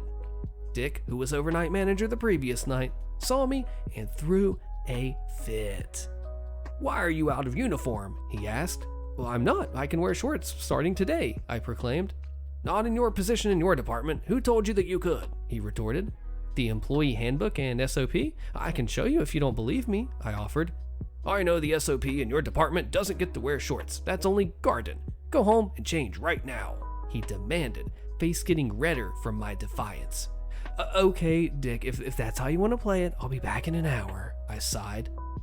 "Maybe the loss of an hour of pay will teach you something." So I know better. The reason I know better is because I'm one of the weirdos who actually read the entire standard operating procedure document, the employee handbook, which is actually just a subsection of the SOP, and I really hate being wrong, so I check the SOP before doing anything different day to day. In my store, the SOP was like invoking God. If the SOP said so, that won every single argument. So I go home, change into pants, but bring my shorts back to work with me. By now, Dick's shift is over, and I ask the new morning manager on duty, Darren, to meet with me. Why, what's up? Oh, just an SOP issue. Oh, okay, give me like 10 minutes. So I swung by my desk and printed out several things. 1. My latest pay stub that included my official job title and department number. 2. The company directory that listed the department names and their associated numbers. 3. The SOP that dealt with when and which departments and employees can wear shorts. And 4. The annual email from the regional VP confirming which departments could wear shorts, starting when, which also included the line, and this letter is to be posted at the time clock between the dates of XX and Y. 5. The SOP detailing the company transportation and mileage reimbursement policy. And 6. A Google Maps route that mirrored the route that I take to and from work, with the total mileage highlighted. So I meet with Darren, and I explained what happened and handed him each page in turn as they became relevant. At the end, we agreed that I was right on every single account and asked me what I wanted. 1. I want the time. I was turned away before I could clock in, so I want to be paid starting at 5 a.m. Feel free to check the CCTV if you want to confirm when I arrived. I want the mileage because Dick sent me on essentially a company errand with my own vehicle through no fault of my own. 3. I want this letter posted at the clock like it says it's supposed to be. 4. I want you to talk to Dick about this because I told him this was the SOP before he sent me home. And 5. I'm changing back into my shorts. All of this sounds more than fair. Get the paperwork for the clock adjustment and the mileage to me today and I'll sign it. The letter mysteriously went missing from the time clock the next day, but I replaced it every day until I happened to see Dick angrily snatch it off the board and throw it away. I reported that as well, and the letter stopped going missing. He didn't talk to me much, and I was transferred to another department a month later, so all in all, win-win, I think. See, that's a great job, OP, because this person thought that they could rule over you with their power and might, right? But you actually had the book that they didn't actually know as their job, and you just flipped it around in multiple aspects and angles, all right, 6 for 6, and just completely nailed it, got what you want, reimbursed, and boom. That is what you want to see in MC, and that is exactly what OP did. Way to go, man. Too young to do my job? Okay, posted by BPD 2000. Back in my college days in the late 90s, I worked in my college's Alumni Communications Center. In reality, it's a call center where college students worked to ask the low-giving alumni for money. The college had professional folks to handle the big mega donors. I luckily wasn't a student caller, which seemed awful.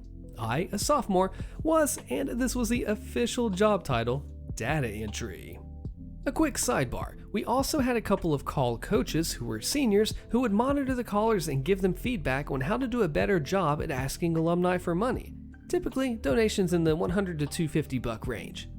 When callers made a call, they recorded the outcome of the call on a sheet of paper. I would then collect these sheets and then go to the sole computer in the caller center and record the data. Most of the results I entered would be no answer or left a message on a voice machine. Sometimes we got a donation. So I would enter that caller outcome into the computer, and somewhere else, the alumni department would generate a donation envelope that was mailed to the alumnus, so the alumnus could mail a check back to us. Now, about 10% of the donations would be by credit card. At the end of the night, after the callers left, I would spend about 30 minutes processing the credit cards through this dial-up credit card machine. I did this without issue for 2 months, September and October. Now enters Karen, the new boss lady over the call center. She finally notices the extra 30 minutes on my timesheet each day and asks me about it sometime in late October. I tell her that I process the credit cards after everyone leaves for the night. That's how I was trained by the previous data entry person. This upsets Karen, who says I am far too young to be handling credit card information. Makes it clear that I am to stick to my job of only entering the caller's data. Period. End of story. Data entry only. No handling the money. The money is to be handled only by the grown-ups. To be perfectly clear, these were credit card numbers handwritten on a sheet of paper. Absolutely no cash money involved on my end. So, you got it, condescending Karen. I stopped processing the credit card donations. I set them in a pile at the end of the night right by the credit card machine. And with each passing night, the pile grows and grows. November ends, and this pile is now 250 pages or so thick. It also wasn't my job to ask questions like, who is processing the credit card sheets? Since the month ended and no credit cards were processed, Karen absolutely failed to hit her fundraising goals. She starts to berate the call coaches and the callers for not doing a good enough job. Karen starts spending more time in the call center watching everything and everyone like a hawk. I continue to do exactly what I was told to do. One day, she would offer a prize, like a college hat, and then the next, a long lecture about how everyone shouldn't be lazy. Over the course of December, I keep adding to the pile of unprocessed credit cards. It's a good 500 pages thick by now. Compared to the massive pile of sheets of no answers and left a message, it's not very noticeable. Naturally, someone in the alumni department has noticed that the donations coming in are down about 25% over November and December. This results in me coming back from Christmas break where I get to meet Cool Chad, the new boss dude over the call center. He asks if my job includes processing credit cards. I told him that Karen told me not to, but I was trained to process them. In fact, I'm the only one who's been trained how to process them. He says, cool, please do process the credit cards. Cool Chad asks if there are any unprocessed credit card sheets. Oh yeah, there are. Cool Chad then asked me if I could get this done over the next couple of weeks. Oh, sure, no problem. I spent several hours over a couple of Saturdays processing the credit cards. Cool Chad has the absolute best January ever in the history of the call center. The quotes are paraphrasing, it's been over 25 years. Why is Cool Chad Cool Chad? In February, Cool Chad gave me a raise from $8 an hour to $10 an hour. Thanks, Cool Chad.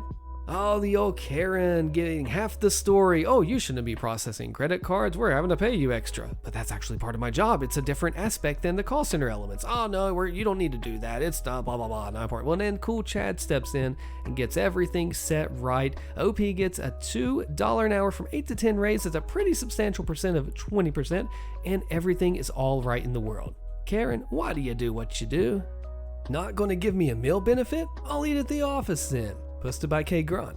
Some backstory from a few years back. I was working on healthcare as a HTA nurse, which around here is a nurse which travels around the city area doing health assessments which don't require a 112 call or 911, which is reserved for emergency and paramedics who handle those cases. My job was essentially picking up the jobs, which do not require immediate response, and try to treat the patient either at home or, if not possible, give instruction where they can get treatment for whatever was the ailment at that time.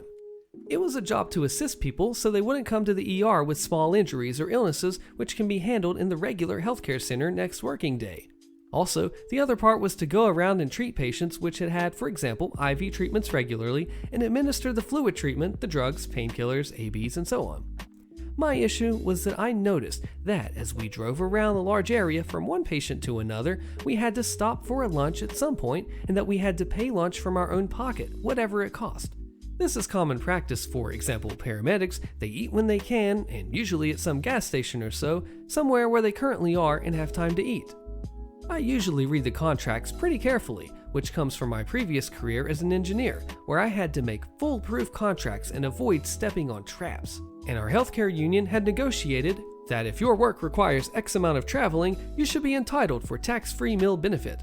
I wasn't completely sure about it, if that particular statement would apply for the job that I was doing, but I decided to ask stupid questions about it, and eventually forced my supervisor to contact the management to get a statement for the issue at hand. From the management, it went to the legal department, and they begun to delve into it, and it lasted for weeks, since they couldn't quite deny it outright, but they eventually came to a conclusion that it couldn't be applied to the job which I had. I was a little annoyed at this, but I decided to not contest it any more than that. But another statement which union had negotiated for us was that if we have an office or a station and a social space where to warm up your meal, so like a microwave, coffee maker, and so on, we are entitled to have a lunch break of 30 minutes per day at the regular office where I leave every morning. Just a normal thing, which, if backed by the law as well around here, lunch is holier than holy if one can say so. I mentioned earlier that our area was rather large, so if I was working on northern parts, for example, it could take some 2 hours driving there, spend 4 hours with patients around that area, and then drive back to the station in an 8-hour shift. So I agreed with the bosses that I drop the issue with the meal benefit and I'll eat at the office instead. And they agreed on this, and I got it in written email that I could do that. So, not every day, but a few times a week when I was assigned to some faraway area, I jumped into the car, drove there, did maybe one patient call, then I had to hurry up back so I can begin my lunch break, then eat for 30 minutes, and drive back to do another patient and drive back. That's an awful lot of driving and wasted time. Eventually, I was confronted about this, and I explained that because I can't afford to eat lunch every day, I just have to eat my own cooking at the office, and that as we don't have the meal benefit, I'm practically forced to drive back and forth so that I can have my prescribed by law lunch break. They were dumbfounded at first, but they could not squirm out of it at all. Problem was that the common practice had been for God knows how long that paramedics and such just went along and paid their own meals, as they never knew better. They had always had the possibility to go back to the station to eat, and I'm quite sure that we all were entitled for that meal benefit, since it is prescribed by law and union agreements in a way that if you can't eat in a regular way at the office, you're entitled for the meal benefit instead. But no one had really contested it earlier. So they were dumbfounded and asked me not to do it in the future, but I responded to that are they going to get the meal benefit running for the department or not? Because if they are not going to do it, I am entitled to eat at the station. The discussion went on a while longer on the subject, but eventually they caved in. They arranged the meal benefit for every nurse and paramedic on the department, as they couldn't find a way out otherwise and couldn't have us driving back and forth and not performing our job. See, this is key right here because this is lunch. Every person needs to eat and have sustenance to go about their day in life. And if they don't have it, they're going to feel bad, they're going to not perform very well, and it's their general health. If you're going to screw with people's lunches, they will get you for it, and then you're going to have to pay more than if you originally got it right in the first place. Way to go, OP. No vacation or PTO until October? Okay, I'm taking all of October off. Posted by Graveyard Pixie. Something happened at my husband's work last night that reminded me of this decade-old story. For context, at the time my husband worked overnights at one of the largest supermarket operators in North America. I was about 6 months pregnant, and the store he worked in had a change in who the store manager was, and when I went shopping, I used either a wheelchair or a scooter with a cart on it due to a disability that makes it difficult for me to walk under normal circumstances. Background. Originally, we had felt pretty lucky that between all the pregnancy tests I'd done to confirm that, yes, I am in fact pregnant, and the ultrasound, the earliest and the latest due date we had been given, all fell in the first week of September. So, my husband had planned to use one of his weeks of vacation that week, and then use his paternity leave after that week so he'd be able to be there while I was at the hospital in recovery and for the first days of our baby's life. His boss seemed genuinely confused by the request. He was 22, single, and called his truck his baby, but had said something along the lines of, "Hey man, it's your vacation, you should use it how you want to."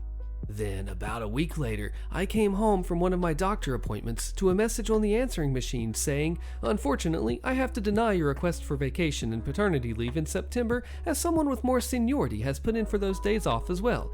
I hope this doesn't cause problems between you and your wife."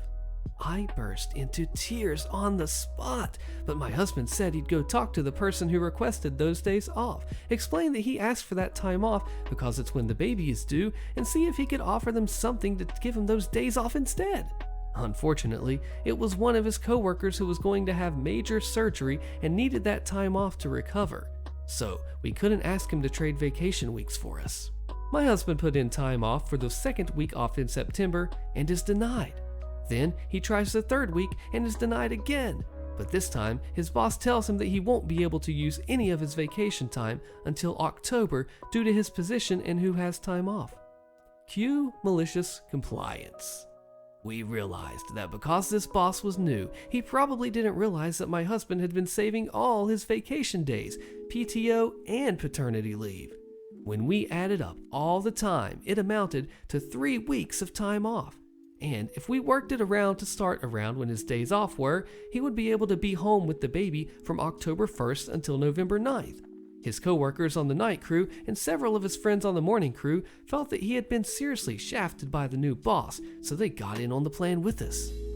We waited until the boss's day off, and that's when my husband put in the schedule for the time off that he was requesting, which was approved by the scheduling manager and the night crew manager. This was in July, so the only thing left to do was wait. Our baby was born in the early hours of the morning, about 2 days before our earliest due date after 29 hours of stage 2 and 3 labor. I ended up having an induction due to the fact that I'd been in early stage labor since the beginning of August, and it just wasn't progressing. When my husband called the night shift manager to say that I was going to the hospital to give birth, he told my husband to call in if he was going to miss any more days of work, and they would make sure it got covered. It wasn't PTO, but it was considered an excused absence. After I came home from the hospital, my mom started staying overnight with us temporarily to help out, like preparing with meals, taking care of the dog, and the household chores so that I could focus on taking care of myself and the baby. That first month home was pretty rough, so I was relieved when October rolled around and I finally had his help 24/7 and my mom was able to take a break. The aftermath. First up was the 3 days of paternity leave. On the morning of the 5th day of this 40-day long vacation, the boss woke me up at 6 a.m. wanting to talk to my husband. I told him that he was feeding the baby and asked why he was calling. He said that he was checking in to see why my husband was no-call no-showed the night before, and I said, sarcastically, "Oh no, that's terrible. I'll go get him for you." I put the phone on speaker so my husband can talk to his boss while he's feeding the baby so that I get to hear everything. The boss very smugly informed my husband that his paternity leave was over, and since he didn't come in the night before, he would be written up for a no-call no-show.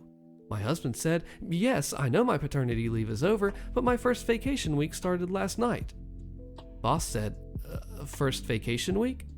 Husband said, "Yeah, I have 3. I was going to use one in September, one in October, and one in November, but since you told me that I couldn't use any PTO until October, well, I just decided to take all of October off to be with my wife and newborn. I'll call you back after I look into this." I don't know how I managed to stay silent and not laugh at this conversation, but somehow I did. We got a call back later that day that went something like this. Yeah, I'm going to need you to come into work tonight. I never would have approved your request for time off if I knew that you were taking the whole month off."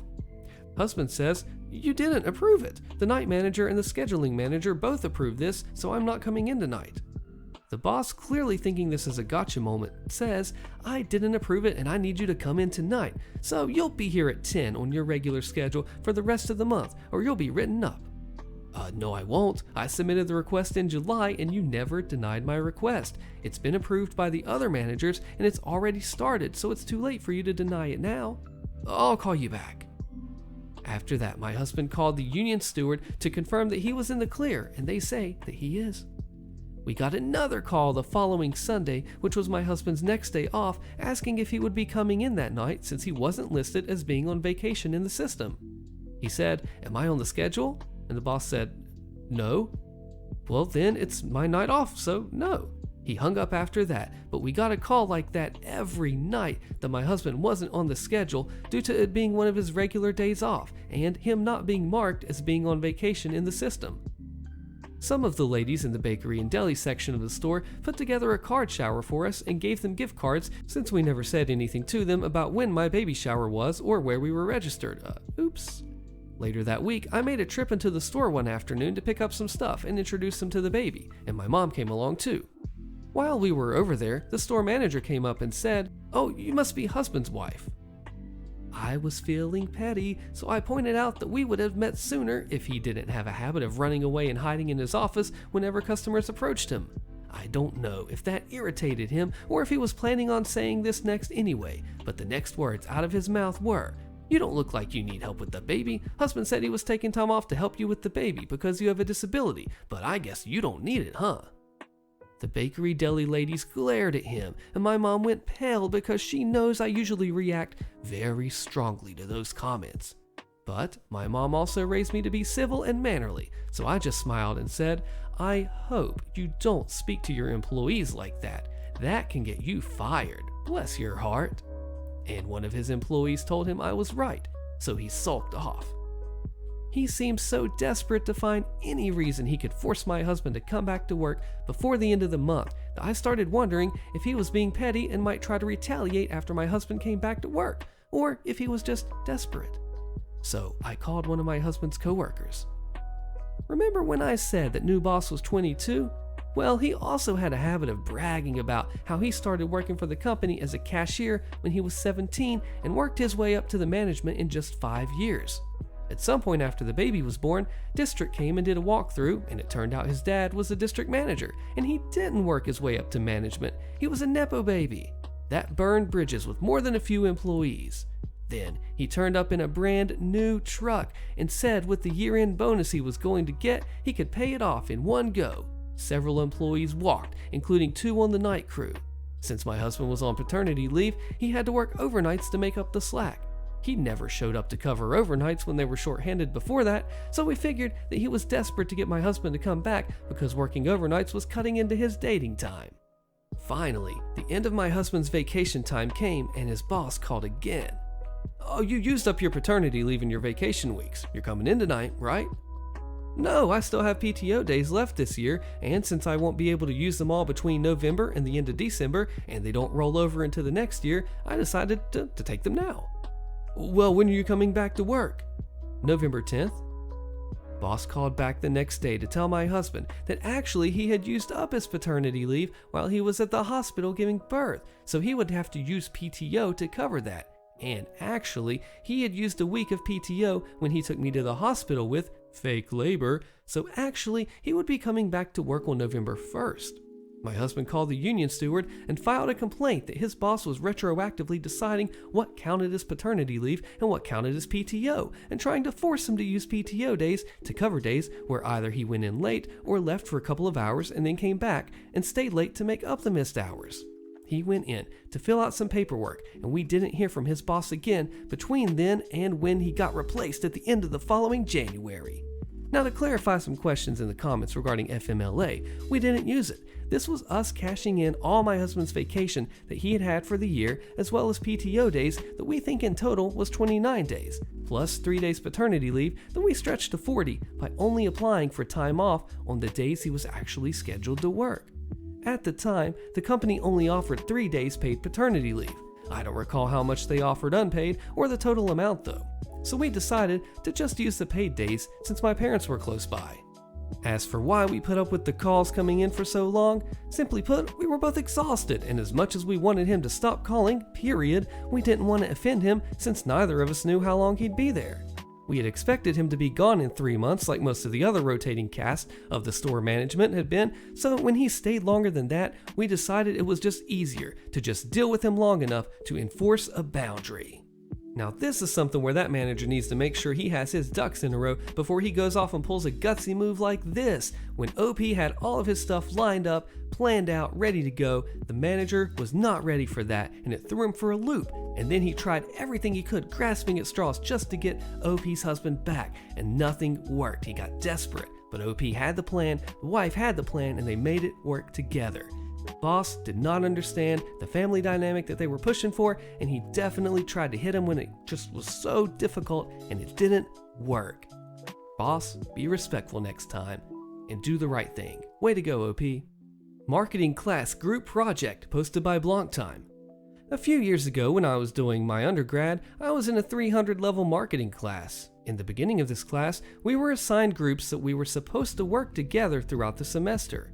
We were to put together a marketing proposal for a local professional sports team and pitch it to them as part of our final grade.